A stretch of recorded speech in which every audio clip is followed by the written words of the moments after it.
In Indie Game the Movie, there is a scene that many consider comedic of Jonathan Blow, the creator of Braid. In it, he is talking about the reception of Braid, and interlaced with the scene is Soulja Boy playing the game. The scene is used to demonstrate the difference of the creator's view and the average media consumer's view. Jonathan had spent years working on this passion project, where he had something to say with it, hoping that people playing it would get it. People like Soulja Boy, the average gamer, did not care or even try to understand it, just simply enjoying it for the gameplay and flashy colors. As Soulja Boy says, "It ain't got no point to the game, you just walk around and jump on shit." This isn't to say that no one liked the game for the art aspect. Plenty of reviewers praised it, saying it's a true work of art. But to Jonathan, when reading about what they loved about the game, it was just a surface level understanding of the game.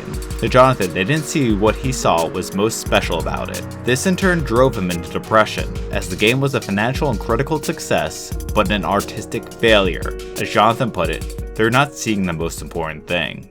A Tale of Pershing is a tragic story, where one by one 9 heroes die fighting to protect the soul futures to prevent the ultimate void from being summoned and ushering in the end of the world. Natsuko, for how many times she rewatched it, never got A Tale of Pershing. She first watched it in her youth, looking at it as just an average consumer. She loved the world and the characters, but did not really get it. Through life, she looks at it from the lens of an animator's perspective as she tries to follow the footsteps of the director of the film. Maybe by going down her path of art, she could find the answer. Continuing down that path of logic, she tries it through the director's lens. Though she finds more about the deeper relationship between the characters and smaller nuances, she still can't fully understand it. When she gets tasked to direct an anime about first love, she revisits it again. Maybe rewatching it, she could find the answer to both what first love and what A Tale of Pershing is trying to say. During that rewatch, she chokes on a clam and is teleported within A Tale of Pershing. Within this world, she has the power to draw animation cuts and bring them to life to help fight the void. In doing this, she tries to completely rewrite the story, trying to save the world from destruction. She becomes friends with the characters and starts growing a relationship with the main character, Luke. With her continual intervention, she and the characters start to really enjoy their time. Is A Tale of Pershing supposed to be this happy? Of course it's not.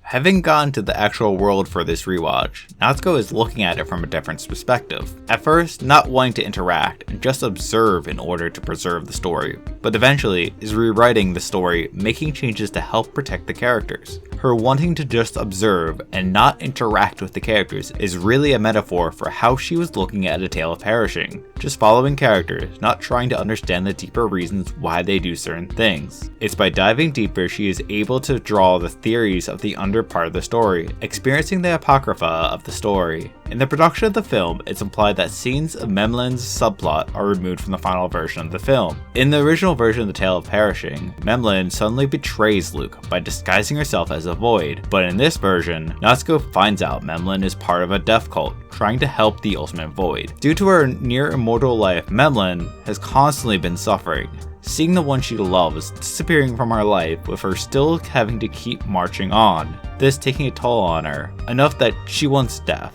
The fact that Natsuko recognizes the cemetery with the statue is likely due to still being within the concept art that were released. Likely, since the scenes were cut, the director felt that the implied reasons for Memlin's sudden betrayal could be interpreted through her actions throughout the movie. If we interpret this version of A Tale of Pershing as Natsuko being in a dream, then essentially this is Natsuko's subconscious trying to finally understand the anime.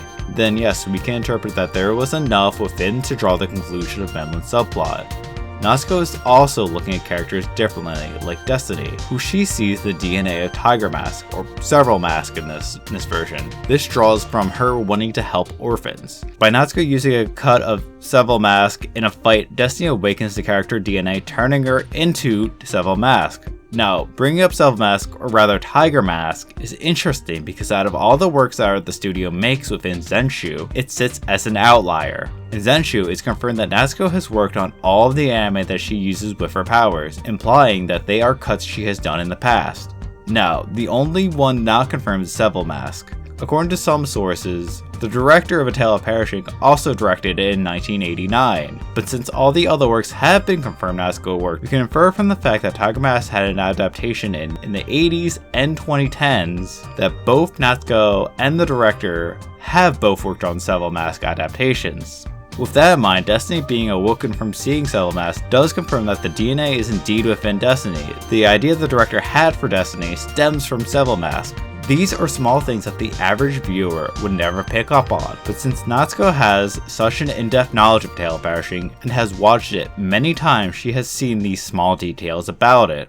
It's fitting that the director, Tsuruyama, dies at the start of Zenshu, as a lot of the relationship of her within the story is really about Barf's essay, Death of the Author.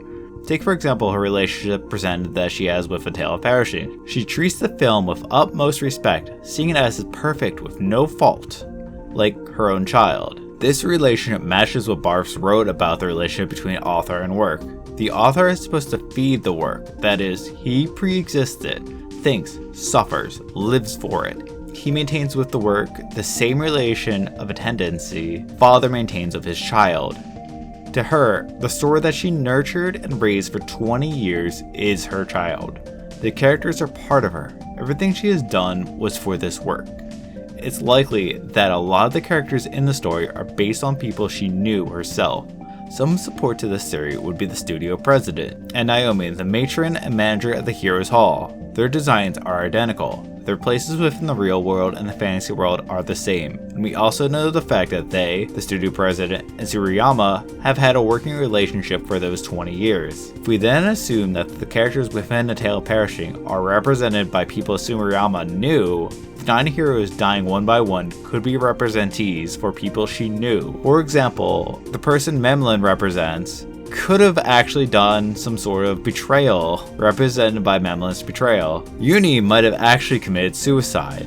A less morbid approach might be that they left the industry with just Tsuruyama, Luke, fighting to get the passion project done, ultimately powerless and feeling defeated. Let's go back a bit and look at Tsuruyama and Natsuko's relationship. The way Natsuko sees Tsuruyama within A Tale of Pershing is as a Chinese phoenix, a Feng Hong, or more specifically a Hong Ho. Majestic birds commonly used as a metaphor for individuals with grand ambition and lofty ideas, embodying the pursuit of vast dreams and unyielding determination. This matches how Natsuko saw Tsuruyama, seeing her as this godlike human who created the most beautiful piece of media, emulating her, hoping to achieve the same greatness. Tsuruyama, on the other hand, just sees Natsuko with disgust for not getting the story, trying to change it to something alien to what she intended. This power dynamic of how they see each other mirrors the author and the reader's relationship, a god that created the world and the outsider looking into it. One that understands all the nuances of the world, and one that can comprehend everything that went into making this world. Natsuko is in the story created by Tsuruyama. Since Tsuruyama, the original author, exists in this world, but is powerless to fully control Natsuko's interpretation or meaning, that mirrors Barf's decentering of the author's authority. What I'm trying to say is that, although Tsuruyama exists within A Tale of Pershing's world Natsuko finds herself in, she has no power. She might be the god that created this world, but she is powerless to do anything, just to observe Natsuko. All she can do is find it annoying Natsuko's lack of ability to understand the story. An author cannot just explain what they meant in a story, it can only be interpreted by the reader. Natsuko tries to change the story, but it can't be changed, as there is already a predetermined end to the story. Natsuko, though rejecting the ending, writing her own post-credits scene, completely going against what Tsuruyama was trying to say with it, Natsuko never gets it. So what is A Tale of Pershing even trying to say in its story? A story about 9 heroes, 9 kingdoms, and 9 soul futures. Slowly all dying till nothing is left, till there is no future. So let's look at the cultural context around A Tale of Pershing.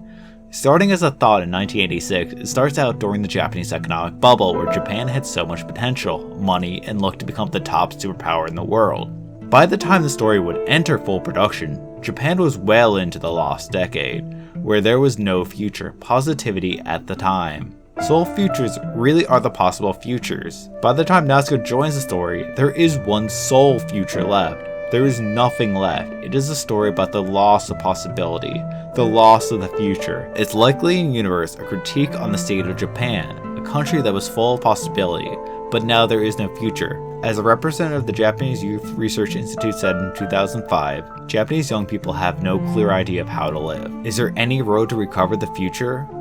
A Tale of Pershing was a work about the current outlook for Japan. It's a sad, tragic story because it's reflecting on how people at the time saw the state of the country, a once great world that has no future.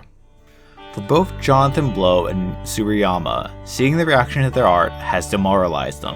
Having your artistic work failed to connect to the people, to have your dialogue between artist to consumer denied, it hurts. It's something that can cause fear to not even want to express. The existential dread of miscommunication is something that, as an artist, you need to accept. You can't control what people see in your art. As an artist, you need to accept people enjoy for different reasons. Soulja Boy liked Braid and thought it was a great game. Natsuko was inspired by A Tale of Pershing, wanting to be an artist that could make something as great as it. Neither of them got it, but both really enjoyed the work. I think Gigi Moore in A Hololive put it best. It might not have been what the artist intended, what you get from that piece of art.